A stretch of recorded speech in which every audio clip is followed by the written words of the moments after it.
আমরা যদি parabolic equation পরাবৃত্তের সমীকরণে আসি, তাহলে সেটাকে সহজে স্কেচ করব কিভাবে। y equals quadratic equation ax square plus bx plus c। এই কোয়াড্রেটিক ইকুয়েশনে আমরা এই যে ভার্টেক্স এক্সট্রিমাম ভ্যালু অর্থাৎ এর নিচে আর কোনো মান যাবে না, অথবা আরেকটা এক্সট্রিমাম ইনফিমাম হিসেবে থাকে সর্বোচ্চ মান, তার উপরে আর যাবে না। এটা কনকেভ আপ, এখানে যদি মাইনাস হতো এটাই হয়ে যেত কনকেভ ডাউন, অর্থাৎ নিচের দিকে আসতো। তো যাই হোক, এই মান আমরা বের করে এর সাথে আর দুইটা বিন্দু অ্যাড করে ইজিলি আমরা প্যারাবোলিক ইকুয়েশনকে প্লট করতে পারি এবং তার ডোমেন রেঞ্জ বের করতে পারি। তো সেক্ষেত্রে এখান থেকে যদি আমরা অন্য একটা উদাহরণে গেলাম, suppose y equals x square minus x minus two.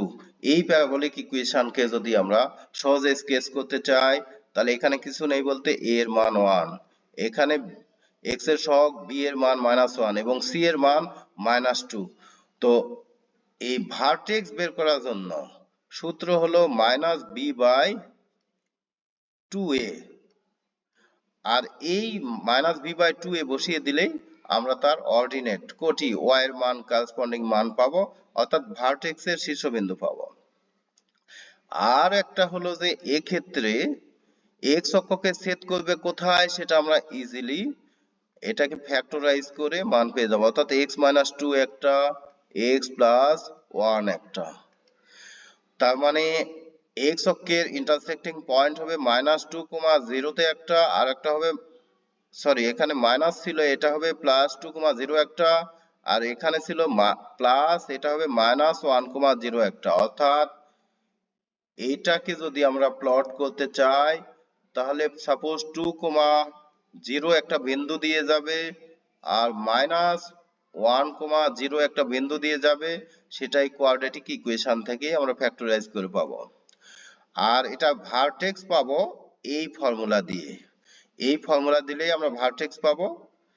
তার কারণ এটা হবে তার ভুজ ভার্টেক্সের, এবং এই মান বসিয়ে দিলে কোটি পাবো। তো সেটাকে সহজে আমরা অন্যভাবে করতে পারি, অর্থাৎ অ্যালজেব্রিক্যালি আমরা ভার্টেক্সের বিন্দুটা বের করতে পারি। এখানে আমি যেটা দিয়েছি সেটা হলো y equals x square minus x minus two. তো এটাকে যদি আমরা এক্সপ্যান্ড করি a square minus 2ab formula আকারে, তাহলে এখানে হাফ নিতে হচ্ছে, হাফটা এখানে স্কোয়ার দিলে ফর্মুলা পাবো, বেশি নিয়েছি মাইনাস করে এটা কমায় দিলাম, আর -2 যেটা এখানে ছিল সেটা -2 থেকে গেল। দ্যাট মিন্স এখানে থাকবে x minus half whole square, আর থাকলো এখানে, এবং -2 সহ কাজ শেষ করলে থাকবে -9/4। অর্থাৎ এটা শিফটিং হয়ে গেল, y এর সাথে আসবে +9/4, x এর সাথে থাকলো -হাফ, তার উপরে স্কয়ার। এটা হলো প্যারাবোলিক ইকুয়েশনের মূল ফর্ম। তো প্যারাবোলিক ইকুয়েশন গুলো কিভাবে ভ্যারি করে, যদি y ইকুয়ালস এক্স স্কয়ার হয়, অর্থাৎ x এর মান প্লাস মাইনাস যাই দেই, y এর মান অলওয়েজ ধনাত্মক, ভার্টেক্স হবে মূল বিন্দুতে। এবং এখানে যদি মাইনাস থাকতো, এটা কনকেভ ডাউন, নিচের দিকে যেত। তো এখন যেহেতু এটার সাথে যদি এটা আমরা কম্পেয়ার করি, তাহলে ভুজ হবে +হাফ, তার কারণ এর সাথে আছে -হাফ, আর কোটি হবে y এর সাথে, যেহেতু +9/4 আছে, এটা ডানে গিয়ে হবে কোটি হবে -9/4। তাহলে এই তিনটা বিন্দু হলেই আমরা স্কেচ করতে পারি কি, ভার্টেক্স এবং x অক্ষের ইন্টারসেক্টিং পয়েন্ট।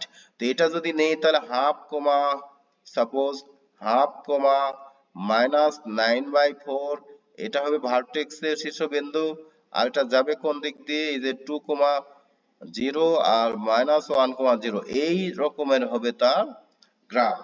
এবং এখান থেকে আমরা সহজেই বলতে পারি যে এটা হলো এক্সট্রিমাম ভ্যালু, এর নিচে আর আসবে না। দ্যাট মিন্স এটা রেঞ্জ হবে -9/4, এটা ক্লোজড ইন্টারভ্যাল, এবং ডানের দিকে +∞।